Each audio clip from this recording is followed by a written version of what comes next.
So to begin with, I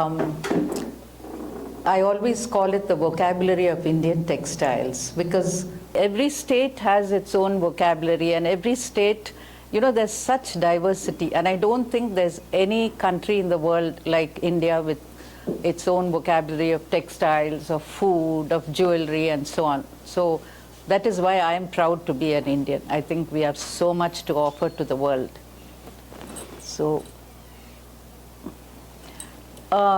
this excavation in Mohenjo-daro and Harappan sites in the 3rd millennium BC shows that Indian textiles date back, it's centuries old. And they found a red cloth dyed in madder wrapped around a silver pot, and which act as a mordant. And you won't believe, the cloth was preserved, and so was the dye. So it shows how good the dyes were those days and how old this weaving technology has been. As you probably know, the textile industry is the second largest in India, the first being agriculture. And at one time, there were thousands and millions of weavers. And now, unfortunately, it's only reduced to 40 lakhs. And I'm talking about handloom weavers. It's a pitiful drop, but it's due to various reasons, which we will talk about later. It's all because of poor working conditions, poor wages. So therefore, we are losing what is very, very valuable to us. So as I said, there's such diversity in the textiles through the length and breadth of India. No textile or craft can ever flourish without patronage. And in those days, royal patronage was a must. Royalty, like the Mughals, they patronized the weavers and the craft to an extent that the weaver felt it was a kind of bhakti weaving for them. And if they felt something was not right, legend goes that they would even cut off their fingers or one finger so that they cannot weave anymore. And they were rewarded amply with little bags of gold coins. And if you see any paintings of the Mughal emperors, you will see that they are impeccably dressed. And all of them were woven in ateliers by people with very, very highly skilled. And so was the jewelry. And even when they went on camps, you would see their tents, dotted with Zardosi embroidery, and it would have real jewelry, which was just amazing. And India was such a rich country till, well, we know what happened. The British came and destroyed it all. Now, abruptly, I'm going to Mahatma Gandhi because, as you know, he fought for freedom and then he gave up his life practically for India. But he changed the course of history. And as I always say, British rule began and ended with textiles. They came into India because of textiles. They established this Madrasipatnam, which became Madras, and now it is Chennai. And it ended in a similar way because of textiles. Gandhiji felt that this was going too much because they robbed us of our calicos, the hand-painted calicos. They exploited our weavers, and they lined their coffers in Lancashire with money which they earned, and they professed that it was something that they had done. So people thought these were all British goods. It reached an extent when once they got what they wanted, they didn't pay the weavers so much, and the weavers were in a state of penury. They just could not manage, and they were stifled, and they were killing the handloom industry. So Gandhiji said that we should put an end to all this. So he sat down and started weaving on his charka, and hand spun.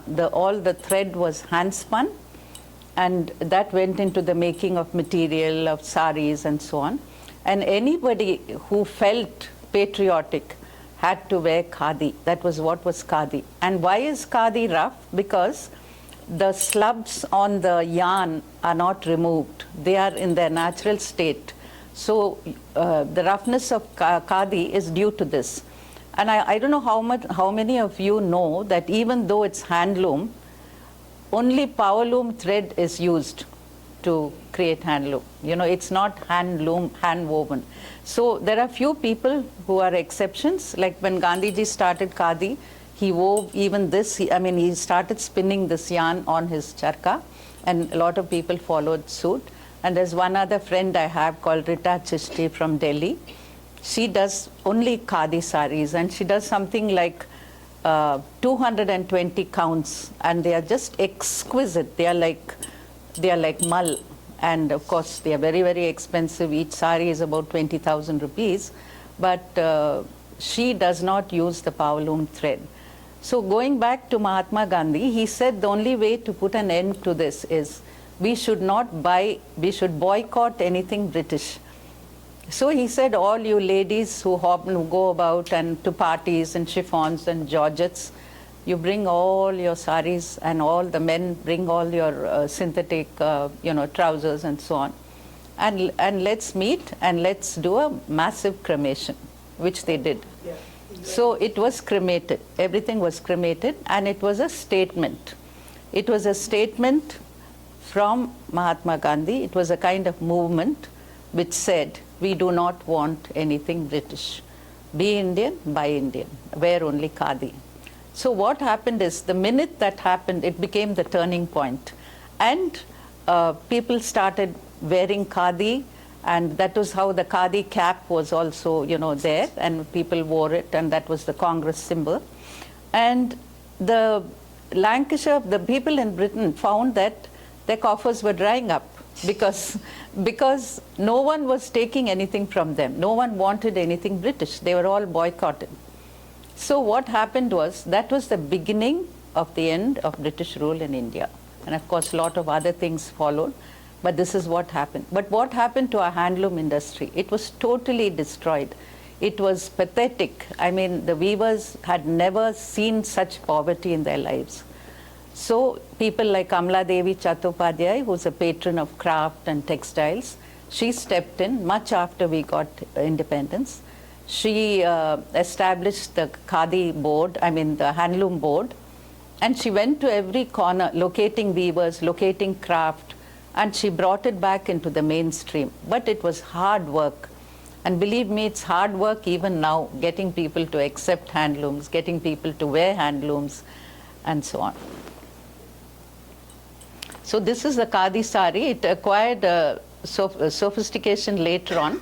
Initially, khadi was, as the freedom fabric, it was very cheap, very available to the common man. Then later on, as you know, it became more and more expensive. Now it is the fabric of the aristocratic. Khadi is very, very expensive. Now we come back to the weaver. And to me, the weaver is the creator of ethnic textiles. And he is like a musician, because when he works the loom, he goes back and forth, and then he pedals. The pedaling, I call it the tal. And this music, where it comes, chak, chak, chak, tak, tak, it is like music. And to the weaver initially, that was his life. And there was nothing documented in the old days, which is terrible. It was just oral tradition passed on from father to son. And very soon, they started losing interest because of poor working conditions. They sat 24/7 sometimes, at the pit looms in a cramped position. They got arthritis. They developed eye trouble. There was not enough light, and poor wages. And working at the loom was only done by a man. And the women, not to be outdone, they used to do ancillary jobs. You can see the kitchen behind. And in between, after they made the meal, they would come in and they would, work at spinning and doing other things like small bits of dyeing and so on. You can see that they've become quite clever, and that is a cycle which they are using. So it became semi-mechanized, so that instead of using their hands, they use the cycle to spin the yarn. And this is in Kanjipuram. In Kanjipuram, every household has a loom, and the loom is occupies center stage, and all life goes round it, because to the people in the house, that is what gives them their daily living, their food and everything like that. This is a slightly affluent family. You can see the ladies wearing synthetic sarees, and and sad, you know, when they create handlooms, they're wearing synthetic sarees. And this lady is reading, and this boy is also well dressed. You can see a TV at the back. But that's not the case with every household. Here you see the typical weaver. He's weaving, he's sweating profusely, and again that occupies the main room of the house. And you can see a small child. I don't know whether you can see it from over there. There's a small child where the arrow is pointing, lying under the loom, because the loom meant comfort for them. The loom was everything to them. And sometimes a woman would bring, make a yarn out of her sari and put the child in and, rock the child to sleep. Everything circled round the loom. This is a very gorgeous sari. I had the permission to photograph this. This is a part of Rukmani Devi's wardrobe. And you see it's sheer brocade, and the whole thing, has gold, and it's so well preserved. Now, in the old days, only pure gold was used. And how do you get the pure gold? You can see a red thread there behind. That was taken and covered with very fine, thin silver foil, pure silver. And the whole thing was dipped in 24 karat molten gold. So you got that. That is how gold zari was made. And no one who was ethical would ever use anything but real zari for the saris. If you use the other half fine zari, as they call it, it's not a Kanjipuram sari. They were so true to their profession. They were so honest. Unlike today, everything is passed off as a Kanjipuram sari, and even the zari which is not good is passed off as real zari. And all of us are not discerning. All of us do not know. A layperson will not be able to pick out. So they hike the prices, and all kinds of things are done. Now the weavers whom I mentor, I tell them, if you are going to introduce even 2 threads of polyester yarn in your warp or weft, please tell the public that this is so. Don't lie. Don't pass it off as a pure silk sari. And if you're using half fine zari, tell them and sell it accordingly. Don't hike the price. So, this way the honesty prevails and people know what they are getting. And all the zari comes from Surat. The Tamil Nadu board has depots where they sell zari. But for some reason, all the weavers like to go, get everything from Surat, because you get all kinds and different varieties. Now, this is a Kanchipuram korve. Now, how many people know what a Kanchipuram korve is? Please put up your hands. I just want to know. I can't see your hand. It's just... Okay. Now, this is one of the hallmarks of a Kanchipuram sari. A Kanchipuram sari has to weigh at least 600 grams, God bless us, the women who wear it. And if it's anything less, it's not a real Kanchipuram sari, okay?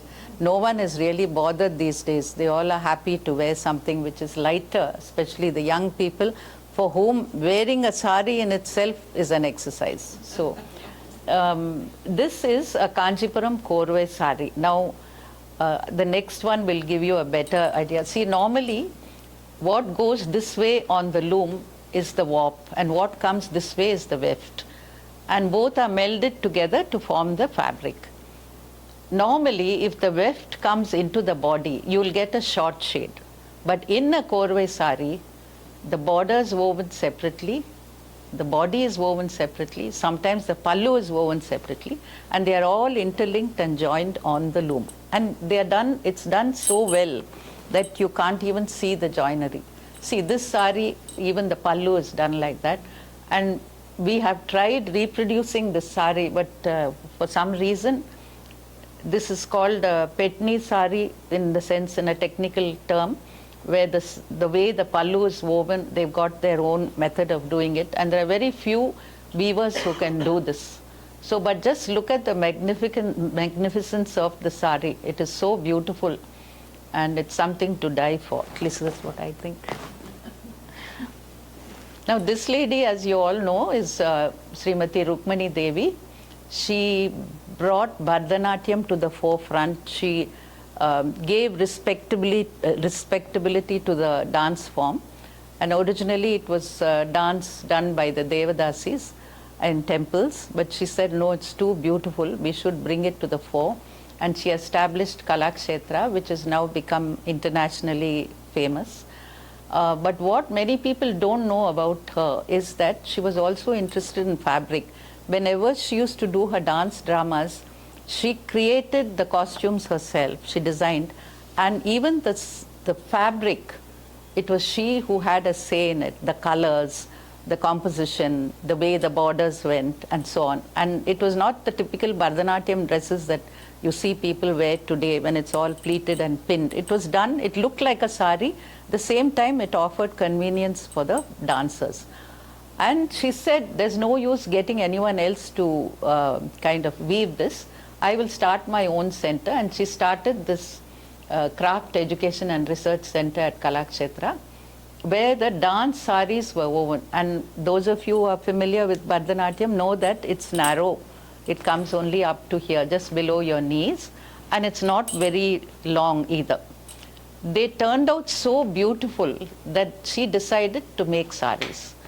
And in my mother's days, like when we went to Kalakshetra, you had to wait for a whole year to get a Kalakshetra sari.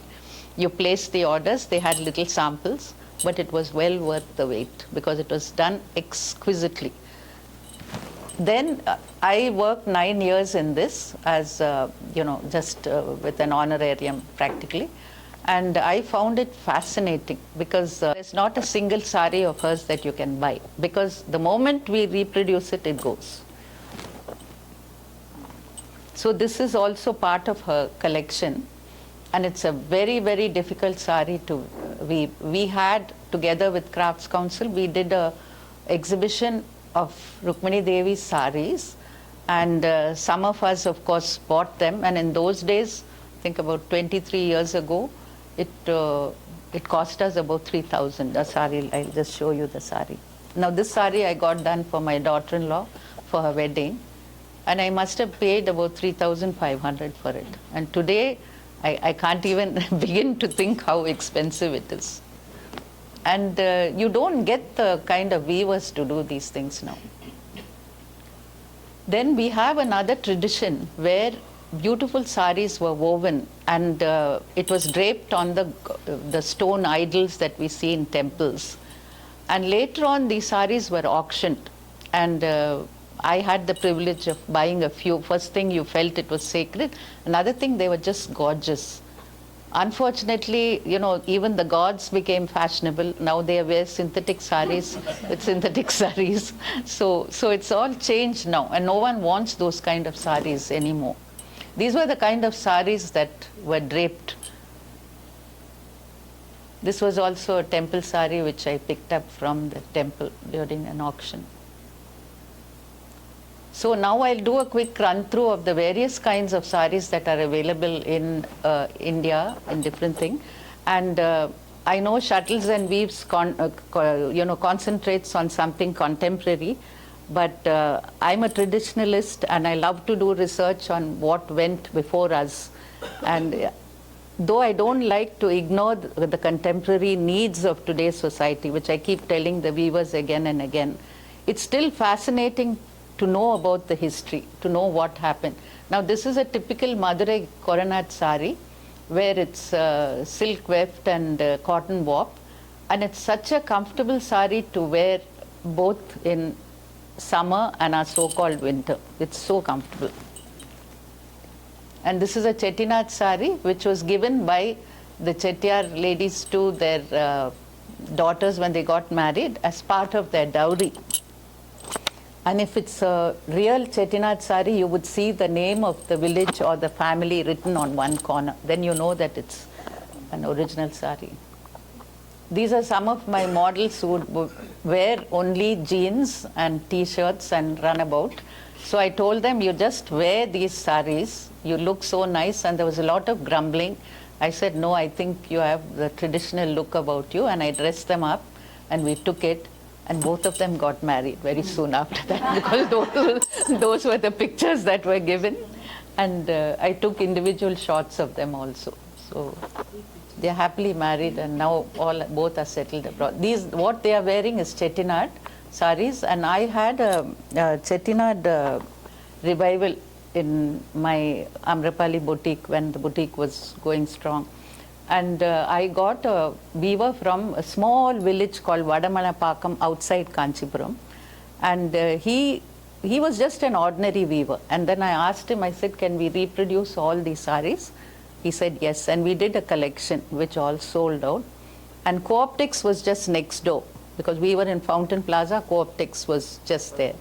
So they got, I like to think, they got inspired, and they did a whole lot, but none of them were like this, because they made everything not corduroy, just in stripes and checks, and they also sold.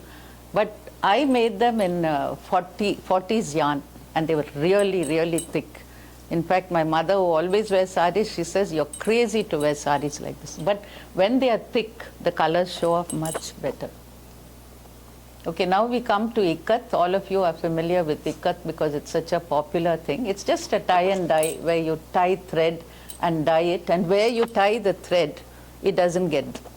And this is ikat on the loom, where the designs are stamped on the warp and the weft for double ikat, and only on the warp for single ikat. And it's amazing how the synchronization takes place, the joinery, and amazing to see the kind of motifs, the designs which come out. This is a Puttabaka double ikat from Andhra, and it's a small village near Pochampalli. And those days I used to go into all the little pockets to find out what the weavers, what treasures they are doing, because some of them are not even seen by the public. So I used to go there. And this is called telia rumal. That is the fabric, the yarn is soaked in tel, in oil. In fact, when you look at a telia rumal, you smell it, you still get the oil smell. And then it is woven in natural dye. They were making only scarves initially. Then I told them we make saris. They said, Ma, Pupul Jaikar has come before you and Martan Singh, and they're doing this festival of India, so they've ordered a whole lot of saris. I said, good. And I was telling them they could make table linen, tablecloths and placemats. And now they are riding high. I mean, this art has not disintegrated at all. So this is, the better form of weaving. And you can see that they've used finer yarn. So the colors are quite vivid here. Okay, this one is I thought rather than drape it here, I'll drape it on myself and come. This sari, what I'm wearing, is about 30 years old. And I got it when I went to Orissa, and it's part of the national collection. And you don't get this exact traditional one now. You know, they use it and make multiple designs, but not the same. And this, I believe, the girl had to wear on her wedding day. And these, chowkris that you see there, the squares, they said that she had to wear it on the wedding night. And one weaver or 2-3 people from Orissa told me, I don't know, this is what they said. They said, Dama, they wear this because you see all those squares. So they play games at night on this. So it's left to our imagination, what games they played and whether it was a getting to know you exercise or what. Anyway. This is a more sophisticated form. It's from Orissa. But you can see that the ikat, it's finer because it's on silk. And all those little round things that you see are inspired by the Sun Temple, because you'll see this in every sari of theirs. See, ikats are also from Gujarat, and this Patan Patola is worth several lakhs, and that again has to be a must in any Gujarati girl's wardrobe. So this is a museum piece. Again, I got permission to photograph this, and it's a wall hanging, and it's done completely in ikat. And see the intricacy of each, the way it is done. And of course, the tie and dye goes through other forms. This is Leria, where it's just tied and it's done on sheer fabric. And you see Rajasthan and people like, mulls, you can do it on georgettes and things like that. Now this is our tie and dye. This is from Madurai, a Chungri.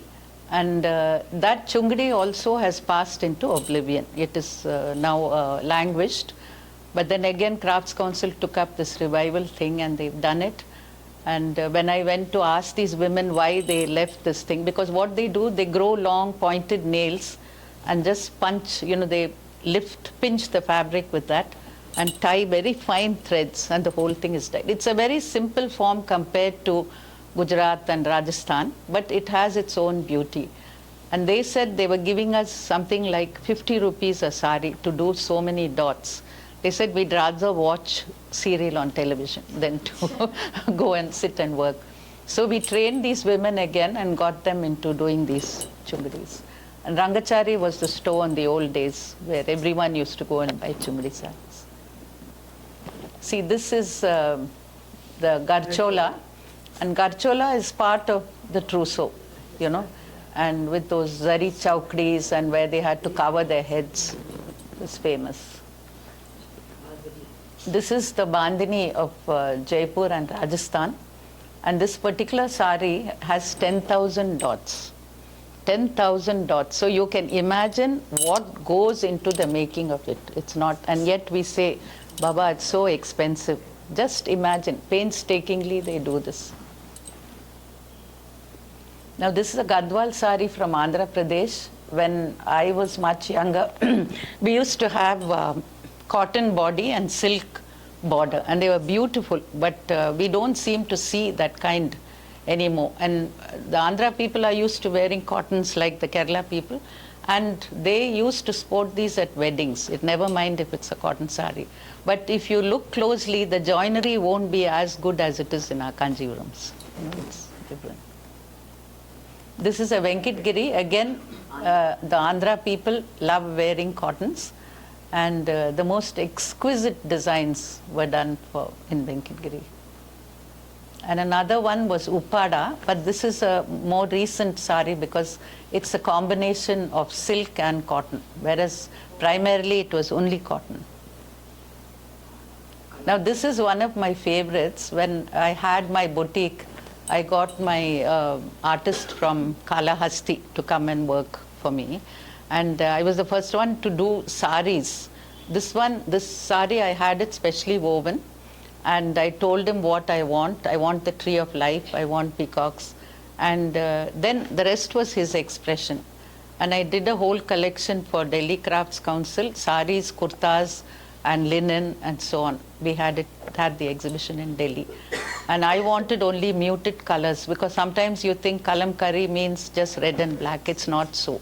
It gives such a range of colors, but I wanted this to be like that. And the other one I did on a khadi sari, and I presented it to my mother. It is hand painted. You still have this thing going on in Kalakshetra, and any of you who want to learn can go there and take a short course. This is a Kerala Kasu sari, and the pristine purity of white, and gold is something so beautiful. Though it's such a simple sari, it looks so good. The Paithani sari also languished. It's from Aurangabad, and this was again a revival. It was revived, and now it has taken on, and I don't think it'll go out. They all like, very bright colors in the pallu, as you can see. Yeah. This is a Benares, and Benares Jamdani is something unparalleled. It's so beautiful. So beautiful. And but they do a lot of half fine saris, all their saris. See, our Kanjivaram saris, the old ones, many people, if they don't want the saris, they take them to a place in Mylapore, that's one place, and they just burn the saris and they collect silver. Pure silver will come out. And my heart breaks every time I hear it, because the designs were so gorgeous, but you get solid silver. But in a Benares sari, you won't, because the chances are that the sari is not pure. But nevertheless, they are exquisite. And lately they had this problem. We had weavers committing suicide because the Chinese were hijacking it and reproducing it in the same way. And the layperson could not realize whether it's a genuine one or not. This is part of my wedding trousseau. Actually, Aarti refused to take it. She said, "Ma'am, I'm terrified because it's all torn. It'll tear my." I said, "Doesn't matter for the showing." And you just see the work on the body. My mother-in-law insisted that I choose something grand, and I shrank from wearing anything very showy. So I settled for this off-white. She wasn't too pleased, but at least it had a lot of gold in it. And you know, it's not something that you'll wear often. These days, of course, people do wear grand sarees. It was a gorgeous one. Yeah. You saw it. I wish I could have bought it, but yeah. Bought it. It's all in torn. It's in pieces, so I wouldn't want to disturb that. Yeah, it's beautiful. It's a treasure that she has. It is, yeah. yes. And this is a Tanchoy sari, a Benares, which is reversible. Unfortunately, I didn't take the other side.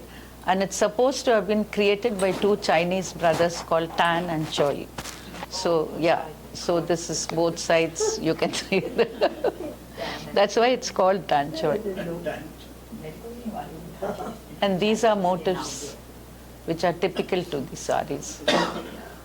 Now, when we talk about Orissa, if you go to Orissa and you're a textile enthusiast, you have to go into all the villages. Each village has a different kind of take on the saris. Actually, this is a Bomkoi sari. And have you displayed it? It is. It's there. Yeah. Okay. This sari, I think I paid about 15 rupees for the sari. I used to go to the villages, but it's thick. And what I used to do is buy them by the armfuls, and I converted a lot of them into garments and kurtas and things, because very few people would wear something. You take a look when you see that sari. So I had to, but only thing they're short. So I had to add something here and extra to make so that I could wear it. Now this is an ajrak, which most of you must be familiar with. And mostly it's done with indigo and red madder, natural dyes. Indigo is a plant which grows. And I cannot tell you the process which goes into this. It's block printed. And the original one, they used to reverse it and print, and the prints would synchronize. They are printing blind, but it would come on to it exactly. But now they no longer do it, because they say it'll work out very expensive. Even now, you buy ajrak material, it's something like 250 to 300 rupees a meter. Yeah. This is a very simple ajrak, nothing very fancy about it. This is the Bomkoi sari again in a different view. And what you see, that little motif, it almost looks like embroidery, but actually it's extra weft and woven in that design. Just see the accuracy of the birds and the things. You can look at that sari properly. It's one of my favorites.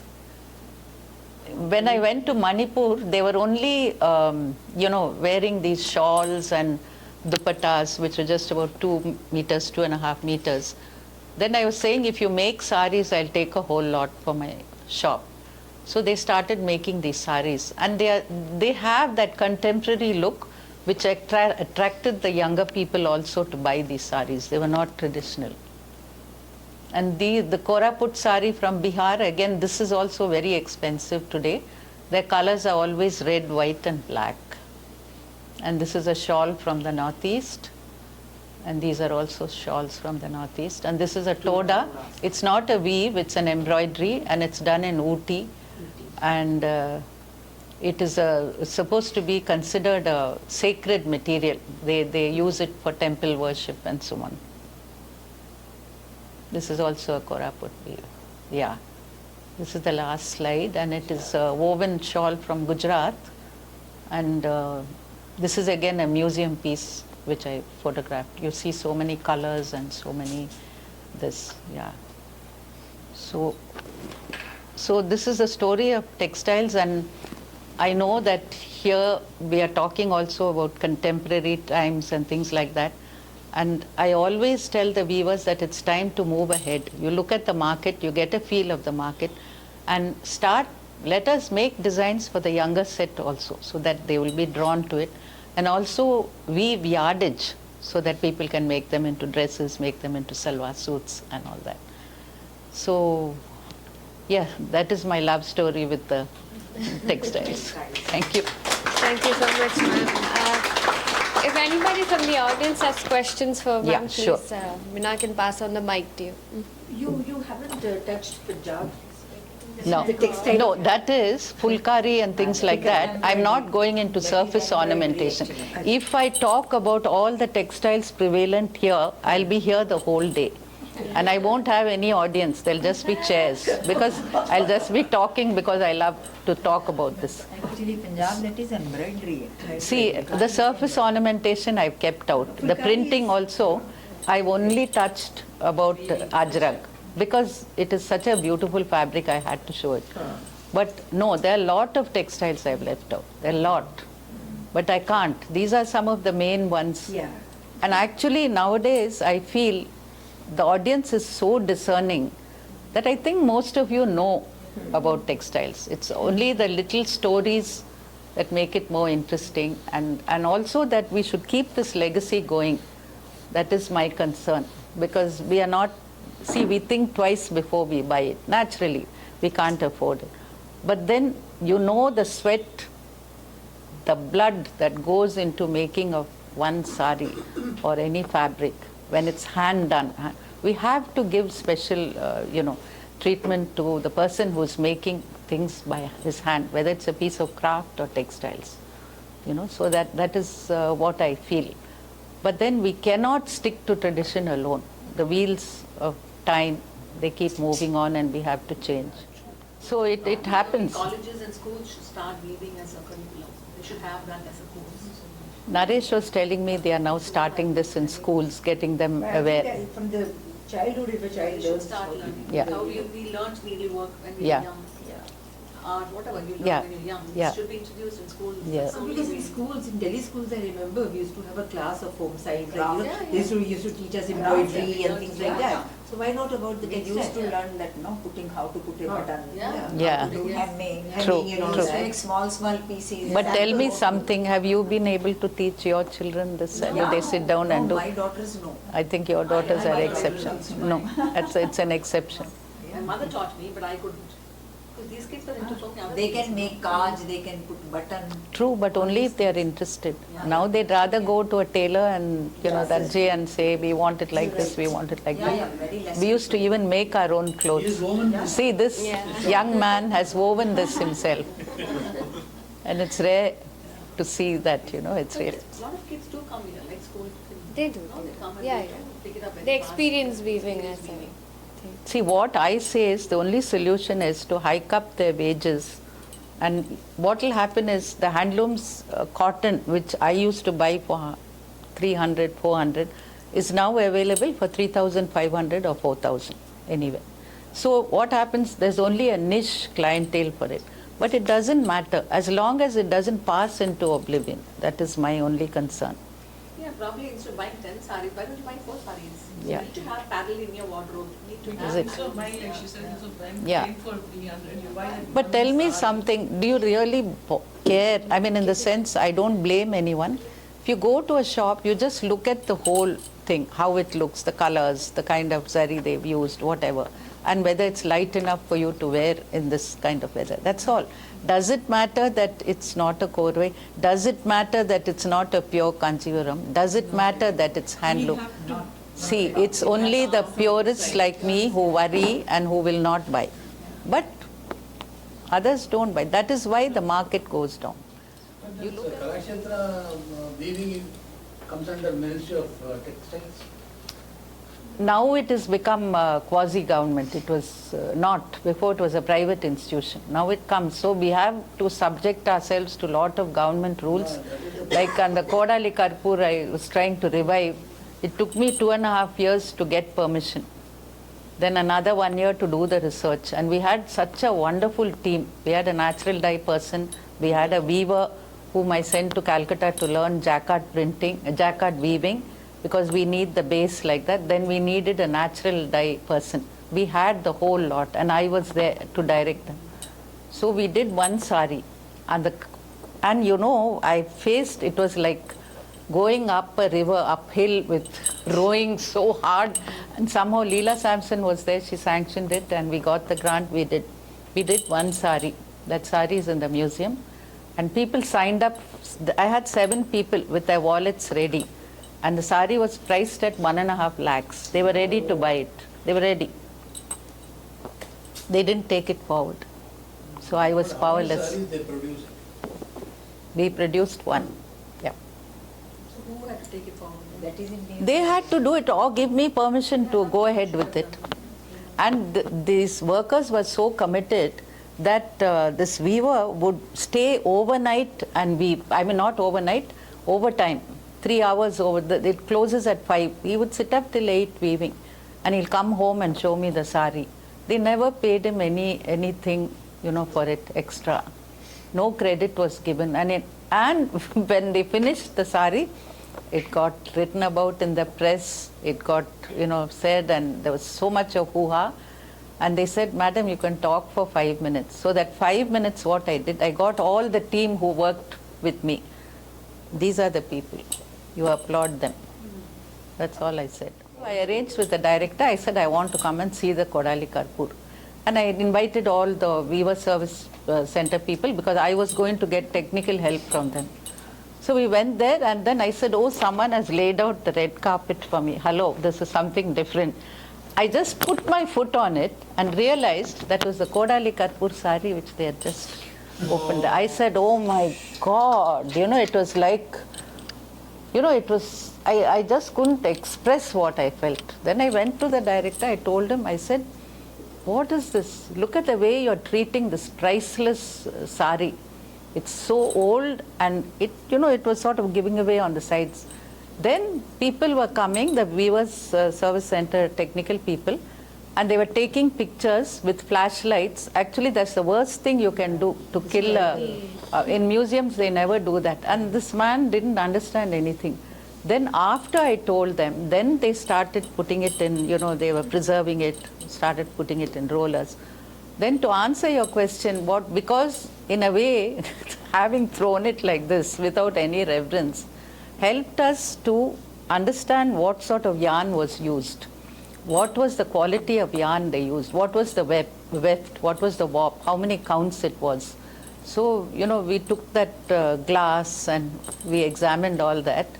And we were literally on our knees, looking at it. But I still felt so bad, they wouldn't even remove it after telling them. So we finished whatever we wanted to glean, we took that. But we could never get that yarn again. That was over in that period. You couldn't, we tried everywhere.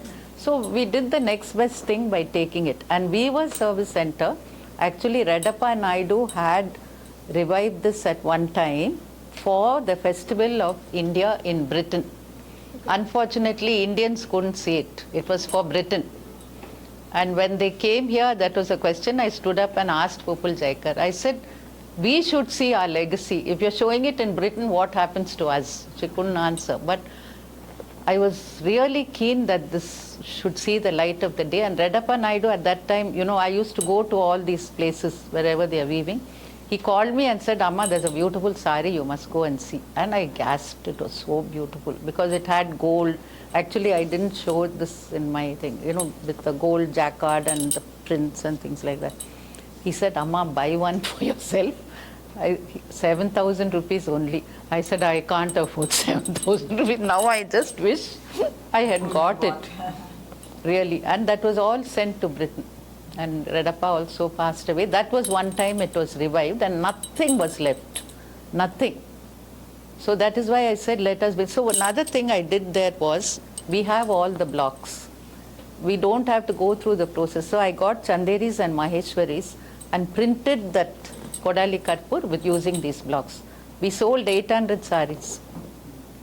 Even now you can get it in Kalakshetra if you go and order. But not one sari is left. So it took a lot of research because Weaver Service Center should have a library. They didn't have. They didn't have. So where do you get all these details? That's why it was a sort of feeling, touching. going through the process. And initially, they used to block print. So if it didn't sit on that jacquard motif, they'll break the blocks and do another one. See, when a sari is stretched, it changes shape. So these blocks had to fit exactly, dovetail over that. It shouldn't come on that. So then I said, we've got a good painter, one who does kalamkari painting. Why not we paint the whole sari? And that's what we did. So we got over that. And then I found out that originally that was what was done for the Kodali Karpur. But it was lot of work. But the sad thing is, even after all that work, they haven't taken it forward. And now all of us are gone. I mean, I've left the institute. The weaver he's retired, and there was only one man there. That is a sad story of our Indian textile. No one understands the value. No one understands the importance of such things. Yeah. I have one question. Yeah. You spoke about recreating old saris, 50, 80-year-old saris. It's okay. Either Gadwal cotton with a silk border or a korvai, like you said. There are a few studios here who claim to be able to recreate. But At no a one price. at a price, that's okay. Because in a way, I'm a purist myself. I would rather have one sari which is very authentic than have 10.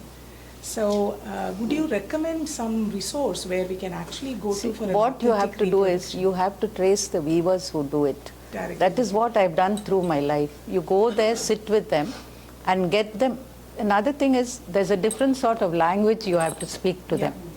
They all think, oh, these women are just out to make money. They come, when in fact Kalyani and I had gone to Kanchipuram because we wanted to, do something, help them with their looms and all. So whenever I used to talk to them, they will say, Amma, you all come and do something and go. We are so happy weaving this free dhoti and sari thing. We go on weaving. Nobody asks us about quality. We earn our money. Why, Amma, are you coming and spoiling our answer? We said, no, this is a directive from the state government. We have to do it. So Kalyani and I worked on that, and we did just stripes and checks. They were beautiful. And Cooptex sold it for us. You know what happened? The minute that was over, they went back. That's all.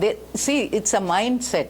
It doesn't happen in a day. You have to keep going. You have to, to earn the trust of these people is very difficult.